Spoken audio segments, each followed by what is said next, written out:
Assalamualaikum warahmatullahi wabarakatuh. Kembali lagi di channel Sukotireng. Di kesempatan kali ini saya akan membawakan sebuah cerita yang berjudul Kembalikan Kepala Bayiku. Cerita ini ditulis oleh akun Facebook bernama Autor Senja. Bagi kalian yang ingin bacanya secara langsung, bisa kunjungi link yang sudah sertakan di kolom deskripsi. Sebelum cerita ini dimulai, jangan lupa untuk like, komen, dan subscribe channel ini. Dan juga tekan lonceng notifikasinya, agar kalian semua tidak ketinggalan cerita-cerita terbaru dari kami. Tentunya tak usah berlama-lama lagi. Langsung saja kita masuk ke ceritanya. Kematian Wawan dengan secara tragis benar-benar sukses membuat desa itu gempar. Warga desa bertanya-tanya, bagaimana bisa kepala Wawan tergeletak di depan rumah Ridwan, ketua di desa itu. Lalu di mana tubuhnya? Apa Wawan dibunuh oleh sosok makhluk yang sering meneror penduduk desa? Terlebih lagi, istri Wawan mengaku jika sebelum kematian suaminya, Wawan sempat pergi keluar di malam hari menemui teman-temannya. Atau kematian Wawan disebabkan binatang buas? Itulah yang kini menjadi pertanyaan besar bagi warga desa itu. Tidak hanya itu, kematian Wawan semakin membuat desa itu mencekam. Teror demi teror terus terjadi di desa itu. Kini bukan hanya teror dari sosok makhluk yang selalu meminta kepala bayi, namun kini warga desa juga mendapatkan teror dari sosok makhluk kepala terbang, menyerupai Wawan yang setiap kali muncul selalu meminta dicarikan tubuhnya. Mendapat teror seperti itu secara terus-menerus membuat warga desa tidak tenang dan semakin takut untuk melakukan aktivitas di malam hari. Desa yang biasa dikenal dengan desa keramahan penduduknya, keindahan alamnya, kini sekarang berubah menjadi seperti desa mati, seakan tidak ada lagi kehidupan di dalamnya. Bahkan sebelum maghrib semua pintu rumah tertutup rapat. Tidak ada lagi aktivitas dari warga di desa itu. Tidak jarang ada juga warga desa yang pergi meninggalkan desa itu, lebih memilih tinggal di desa lain agar terhindar dari teror sosok-sosok makhluk menyeramkan itu. Mereka bukan hanya takut mendapatkan teror, tapi mereka juga takut jika nanti akan ada lagi korban, sama seperti Wawan yang mati secara tragis. Kematian Wawan benar-benar membuat teman-temannya ketakutan. Setiap saat mereka selalu terbayang-bayang dengan sumpah serapah yang Arubi ucapkan sebelum mengembuskan nafas terakhirnya, membuat kehidupan mereka tidak tenang sama sekali. Apalagi setelah melihat kepala Wawan dan ekspresi wajahnya semakin membuat mereka ketakutan. Mereka takut sosok Arumi mendatangi mereka lalu menghabisi mereka, sama seperti saat menghabisi Wawan. "Jok, setelah mengetahui kematian Wawan, apa kau masih bisa merasa tenang?" tanya Budi dengan raut wajah yang mulai ketakutan. "Alah, kau saja yang penakut. Mungkin saja Wawan mati karena binatang buas. Lagi pula, mana ada arwah bisa membunuh manusia?" ucap Joko berusaha bersikap santai. Meski sebenarnya ia juga mulai merasa takut atas kejadian tragis yang menimpa temannya itu. "Sudahlah Bud, kau tidak perlu merasa ketakutan seperti itu. Wawan mati karena nasib buruknya sendiri. Jadi tidak perlu kau sangkut pautkan dengan kematian Arumbi," timpal Doni. Meski ia juga merasakan hal yang sama seperti Budi rasakan. Bayang-bayang akan kalimat terakhir yang Arumbi ucapkan pada saat itu seolah selalu berputar di kepalanya. Bagaimana jika kematian Wawan ada sangkut pautnya dengan sosok makhluk yang sering meneror desa ini? Tanya Budi lagi kesal atas ucapan teman-temannya itu. Setelah mendengar ucapan Budi, kedua temannya itu hanya bisa terdiam. Tidak ada lagi percakapan dari ketiga laki-laki itu. Mereka hanya duduk terdiam terhanyut dalam pikiran masing-masing.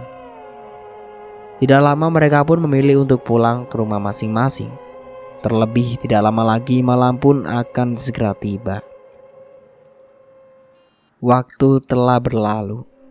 Malam hari telah tiba. Terdengar suara ketukan dari jendela kamar Joko, membuat laki-laki yang sedang tertidur lelap itu terbangun dari tidurnya lalu mengerjapkan kedua matanya. Siapa malam-malam seperti ini mengetuk jendela kamarku? Mengganggu orang tidur saja, ucap Joko kesal, lalu kembali memejamkan matanya. Kembali suara ketukan itu terdengar, namun kali ini sedikit terdengar kencang, membuat Joko kembali membuka kedua matanya. "Woi, jangan buat aku kesal ya," ucap Joko memberi peringatan, sambil tetap berbaring di atas tempat tidurnya. Kembali suara ketukan itu terdengar lagi, kali ini semakin kencang, sehingga membuat jendela itu bergerak-gerak seakan didobrak paksa dari luar. Mendengar dan melihat hal itu, Joko yang tadinya masih terbaring di atas tempat tidur langsung berdiri dari pembaringannya, lalu memperhatikan jendela itu dengan degup jantung berdegup kencang. Ingatan akan sumpah serapah Arumbi dan kematian Wawan semakin membuat nyali laki-laki itu menciut. Joko hanya bisa berdiam diri di atas tempat tidur dengan keringat dingin yang mulai membasahi keningnya. Ketukan demi ketukan terus saja terdengar. Jendela itu terus saja bergerak hingga akhirnya brak. Jendela itu kini berhasil terbuka lebar. Kini terlihat jelas di depan mata Joko sosok makhluk yang selama ini dibicarakan warga desa berada tepat di depan jendela kamarnya. Melihat sosok yang sangat menyeramkan di luar jendelanya, seketika membuat tubuh Joko membeku. Lidahnya terasa keluh. Pupil matanya melebar sempurna dengan keringat dingin yang mulai bercucuran dari keningnya. Di depan matanya sosok Arumbi sang kembang desa kini hadir dengan wujud yang sangat menyeramkan. Tubuh Joko menggigil ketakutan. Rasanya ia ingin berlari keluar dan berteriak meminta pertolongan. Namun sayang tubuhnya seakan terhipnotis, sehingga membuat ia tidak bisa berlari kemanapun. Jangankan untuk berlari, bergerak pun ia tidak bisa. Sosok Arumbi dengan wujud yang sangat menyeramkan itu melihat ke arah Joko dengan tatapan tajam merah menyala. Dendam dan amarah terlihat jelas dari tatapan matanya. Dengan senyum menyeringai yang menunjukkan gigi runcing bercampur darah merah kehitam-hitaman itu, dengan cepat sosok itu merangkak, merayap mendekati Joko. Mengetahui sosok menyeramkan itu mendekatinya, semakin membuat Joko kalang kabut. Sosok Arumbi dengan wujud yang sangat menyeramkan itu berada tepat di depan matanya. Bau anyir darah bercampur bau busuk kini mulai menyeruak di indera penciuman Joko. Melihat Joko dengan wajah ketakutan itu membuat sosok Arumbi semakin tersenyum lebar menyeringai. Tiba-tiba dari sela-sela organ intim sosok itu keluar bayi berlumuran darah merah. Tanpa kepala merangkak menaiki badan Joko, membuat laki-laki itu semakin panik. Ditambah lagi ingatan akan sumpah Arumbi dan kematian Wawan dengan cara mengenaskan membuat Joko semakin menggigil ketakutan. Bayi tanpa kepala itu terus saja merangkak naik ke atas tubuh Joko. Kini bayi berlumuran darah merah kehitam-hitaman itu berada tepat di depan wajahnya. Darah merah terus saja mengalir dari leher bayi tanpa kepala itu, menetes mengenai tubuh Joko dan juga wajahnya. Bau anyir darah dan bau busuk semakin menusuk indera penciuman laki-laki malang itu. Tanpa Joko sadari, bayi tanpa kepala itu mencekik leher Joko, membuat tubuhnya mengejan kuat, membuatnya kesulitan untuk bernafas. Bayi tanpa kepala itu mencekik leher Joko dengan sangat kuat, membuat nafasnya semakin tersendat-sendat. Lalu tiba-tiba, lepaskan aku bayi sialan, ucap Joko berteriak sebelum ia kembali tersadar dari mimpi buruknya. Setelah terbangun dari mimpi buruk yang terasa seperti nyata itu, Joko langsung duduk bangkit dari pembaringannya, mengelap keringat dingin sebesar biji jagung yang mengalir dari pelipisnya, meraba-raba leher serta mengecek seluruh anggota tubuhnya. Takut-takut tetesan darah dari bayi tanpa kepala itu ada di tubuhnya. Untung cuma mimpi, ucap Joko bernafas lega setelah memastikan tidak ada tetesan darah di tubuhnya. Baru sebentar laki-laki itu menarik nafas lega. Tiba-tiba terdengar suara ketukan dari pintu rumahnya. Mendengar suara ketukan itu seketika membuat Joko terdiam. Ia kembali teringat akan mimpi buruk yang baru saja ia alami. Takutnya ketukan pintu itu bukan dari manusia, melainkan dari sosok Karumbi yang ingin menuntut balas atas kematiannya dan juga bayinya. Kembali suara ketukan pintu itu terdengar. Joko tetap diam mendengar suara ketukan tanpa ada niat untuk membukakan pintu itu sama sekali. Sampai suara ketukan itu tidak terdengar lagi. Sejenak suasana menjadi hening. Joko yang tadinya diam dan terhanyut dalam pikirannya, tiba-tiba terlonjak kaget. Terdengar suara ketukan itu lagi. Namun kali ini suara itu berasal dari jendela kamarnya. Mengetahui hal itu membuat Joko panik. Pikiran tentang mimpi buruk tadi semakin menjadi-jadi. Berkali-kali Joko menelan salivanya. Entah kenapa rasa haus kini seolah menggerogoti tenggorokannya. "Jok, buka pintunya," ucap seseorang itu dari luar. Mendengar suara seorang itu barulah Joko bernapas lega. Barulah setelah Joko bergerak turun dari tempat tidurnya dan berjalan mendekati jendela kamarnya. "Ngapain tengah malam seperti ini mengetuk pintu rumah orang? Kurang kerjaan kau," ucap Joko setelah membukakan jendela untuk seorang yang ia kenal itu. Anehnya, sosok yang diajak berbicara hanya diam dengan tatapan kosong, tanpa menjawab pertanyaan sama sekali. "Bud, kau kenapa? Kenapa kau diam? Dan lihatlah wajahmu. Kenapa pucat sekali? Apa kau sakit?" tanya Joko setelah memperhatikan wajah temannya itu. Namun lagi-lagi Budi tidak menjawab pertanyaannya sama sekali. "Bud, kau kenapa?" tanya Joko lagi, sambil tetap memperhatikan tingkah laku temannya yang menurutnya sedikit aneh. "Ayo, ikut aku," ucap Budi dengan suara dingin. "Kamu mengajakku kemana? Ini sudah malam," tanya Joko kepada temannya itu. "Aku ingin menunjukkan sesuatu kepadamu," ucap Budi lagi. "Kau ingin menunjukkan apa? Ini sudah malam, Bud. Apa tidak bisa besok saja?" tanya Joko lagi. "Ayo, ikut aku sekarang. Atau kau takut dengan sosok menyeramkan yang biasa warga desa ceritakan?" ucap Budi tersenyum miring. Mendengar ucapan Budi membuat Joko sedikit emosi.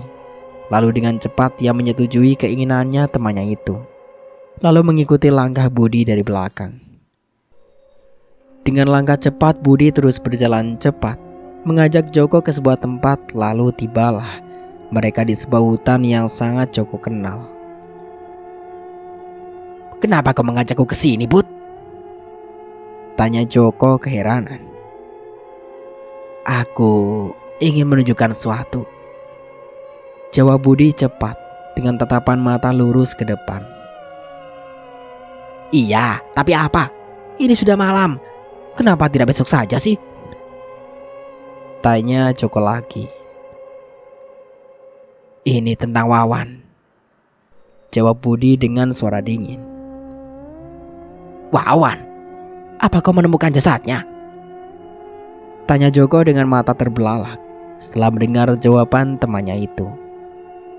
Tanpa menjawab pertanyaan Joko sama sekali, Budi terus berjalan memasuki kedalaman hutan, di mana tempat itulah yang menjadi saksi atas kebejatannya yang sudah mereka lakukan kepada Rumbi dan calon buah hatinya. Sedangkan Joko terus saja mengikuti langkah Budi dari belakang dengan langkah cepat. Joko terus saja berjalan memasuki kedalaman hutan mengikuti langkah temannya itu. Sesekali Joko harus berlari mengejar Budi, karena tidak biasanya Budi berjalan dengan cepat seperti itu. Joko benar-benar merasa heran dengan sikap temannya itu. Mungkin karena keadaan darurat makanya Budi bertingkah seperti itu. Itulah yang ada dalam pikiran Joko pada saat ini. Meski ada keganjilan yang ia rasakan atas tingkah laku temannya itu. Setibanya Joko di hutan, suara serigala dan suara binatang malam kini bersaut-sautan, seolah menyambut kedatangan Joko setelah kejadian pada malam itu. Kedua laki-laki itu terus saja berjalan memasuki kedalaman hutan di keningan malam. Suara burung hantu yang terbang hinggap dari satu dahan ke dahan pohon lainnya, seakan mengikuti jejak kedua laki-laki itu dari belakang. Kini sampailah mereka di sebuah tempat yang menjadi saksi bagaimana Rumbi sang kembang desa yang diperkosa, dihabisi secara tidak manusiawi, dimutilasi, lalu dibuang tubuhnya ke dalam derasnya air sungai. Setelah sampai di tempat itu, tiba-tiba Budi langsung menghentikan langkahnya dengan tatapan mata lurus ke depan. Melihat hal itu, Joko semakin merasa aneh dengan tingkah laku temannya itu. "Bud, kenapa aku mengajakku kemari? Apa kita sudah sampai? Lalu, di mana jasad Wawan?" tanya Joko kepada temannya itu. Namun lagi-lagi Budi tidak menyaut sama sekali. Hanya diam seperti patung dengan tatapan lurus ke depan. "Bud," panggil Joko lagi, sambil melihat temannya itu dari belakang. Budi tetap saja dia mematung. Lalu tidak lama ia kembali bersuara. "Kembalikan kepala bayiku," ucap Budi dengan suara pelan namun terdengar sangat jelas di telinga Joko. Mendengar hal itu membuat Joko terbelalak kaget. Dengan jantung seakan terlepas dari tempatnya, Joko menelan salivanya berkali-kali, lalu berusaha memberanikan dirinya kembali bertanya kepada temannya itu. "Apa yang kau katakan, Bud?" tanya Joko. Seakan ia tidak mendengar apa yang diucapkan Budi barusan. Budi tidak menjawab pertanyaan Joko sama sekali. Lalu tiba-tiba Budi menggerakkan kepalanya hingga memutar sempurna ke arah belakang, sedangkan tubuhnya menghadap lurus ke depan. Suara patahan tulang terdengar begitu nyaring di telinga laki-laki bernama Joko itu, membuat tubuh Joko lemas seketika. Belum lagi melihat wajah Budi yang kini pelan-pelan berubah menjadi sosok yang sangat menyeramkan, membuat Joko benar-benar menggigil ketakutan hingga beringsut melangkah mundur dengan tatapan mata masih tetap menatap ke arah Budi. Melihat Joko ketakutan membuat sosok yang menyerupai Budi tersenyum miring, menunjukkan gigi runcingnya. Darah merah kehitam-hitaman terus saja keluar dari sela-sela gigi runcingnya dan mengalir dari mulut yang sosok menyerupai Budi itu. Kini mata sosok yang menyerupai Budi itu berubah menjadi merah menyala, menyiratkan dendam dan amarah bercampur menjadi satu. Kulitnya pelan-pelan berubah membiru mengelupas. Darah merah hitam-hitaman bercampur dengan binatang putih menggeliat keluar dari tubuh sosok yang menyerupai temannya itu. Lalu terlihatlah wujud asli dari makhluk menyeramkan yang menyerupai Budi itu. Nafas Joko seakan tercekat. Tubuhnya terasa begitu lemas. Ia tidak menyangka sosok yang ia kira temannya itu tidak lain dan tidak bukan adalah sosok Arumbi yang ingin menuntut balas atas kematiannya. Pelan-pelan sosok menyeramkan itu bergerak mendekati Joko. Mengetahui hal itu membuat Joko semakin panik kalang kabut. Ia benar-benar tidak menyangka sosok yang selalu warga desa ceritakan dan selalu meneror warga desa kini berada tepat di hadapannya. "Pergi kau!" ucap Joko gelagapan dengan wajah ketakutan. "Kau harus membalas semua rasa sakit yang telah kau berikan padaku. Kau telah membuatku dan calon bayiku berpisah dengan laki-laki yang aku cintai," ucap sosok Arumbi yang kini terus saja mendekati Joko dengan tatapan tajam merah menyala. Pergi kau, dasar setan sialan!" ucap Joko panik sambil tetap melangkah ke belakang. Kau harus menanggung semua perbuatan bejatmu itu. Orang sepertimu layak untuk mati. Ucap sosok Karumbi dengan suara penuh penekanan. Joko terus saja mundur ke belakang, sambil matanya tetap awas melihat ke arah sosok yang sangat menyeramkan itu. Lalu Joko terjatuh, terjengkang ke belakang, tubuhnya ambruk ke tanah, hingga membuat kepalanya terbentur keras ke sebuah batu besar. Darah segar dan cepat mengusur dari kepala laki-laki bernama Joko itu, membuat Joko menangis memegang kepalanya yang kini terasa nyeri. Melihat hal itu, sosok Karumbi hanya tersenyum lebar menyeringai. Dengan tubuh sempoyongan, Joko kembali berusaha berdiri. Lalu dengan langkah tertatih-tatih, Joko berusaha berlari meninggalkan kedalaman hutan itu. Mau lari kemana kau bajingan? Malam ini giliranmu untuk mati. Ucap sosok Karumbi tertawa melengking, lalu kembali menatap tajam ke arah Joko yang kini mulai berlari dari hutan itu.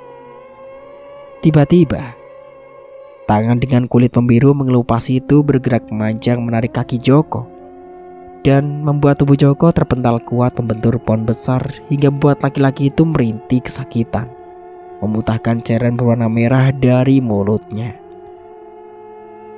Akibat tubuhnya terpental kuat membuat Joko terbatuk-batuk, memuntahkan cairan berwarna merah dari mulutnya. Kau harus mati, Joko. Ucap sosok Karumbi tajam melihat ke arah Joko, lalu merangkak, merayap mendekati Joko secara perlahan-lahan. Pergi kau, setan sialan. Ucap Joko meringis kesakitan, lalu kembali berusaha bangkit meski kini tubuhnya terasa remuk. Joko kembali berjalan tertatih-tatih dengan langkah terseok-seok. Darah segar akibat benturan batu besar masih saja mengalir dari kepalanya. Sedangkan sosok Karumbi terus saja tersenyum menyeringai dan mulai semakin mendekat ke arah Joko. Sayang bagi Joko, semakin ia pergi menjauh justru membuatnya kembali lagi ke tempat yang sama. Bangsat kau Karumbi!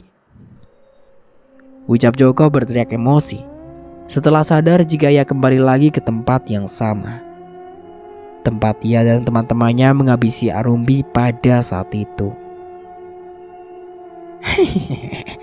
Kini tiba giliranmu, Joko. Ucap sosok Arumbi tertawa melengking dengan suara penuh penekanan. Melihat sosok Arumbi berada tepat di belakangnya, membuat tubuh Joko kembali menggigil ketakutan dengan nafas yang semakin memburu. Keringat dingin sebesar biji jagung kini mengalir bercampur dengan cairan berwarna merah.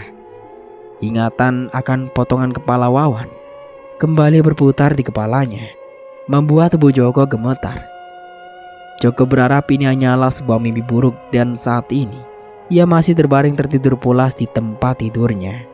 Namun sungguh disayangkan, ini bukanlah sebuah mimpi. Pergi kau iblis! Ucap Joko ketakutan dengan suara terbata-bata, lalu kembali berjalan mundur ke belakang. Namun badannya masih tetap menghadap Arumbi. Mendengar ucapan Joko dan melihat Joko kembali ingin berlari, membuat sosok Arumbi geram. Mata merahnya semakin membesar. Lalu dengan cepat sosok Arumbi menarik kaki Joko dengan sekali hentakan, membuat kaki laki-laki itu terlepas dari tubuhnya.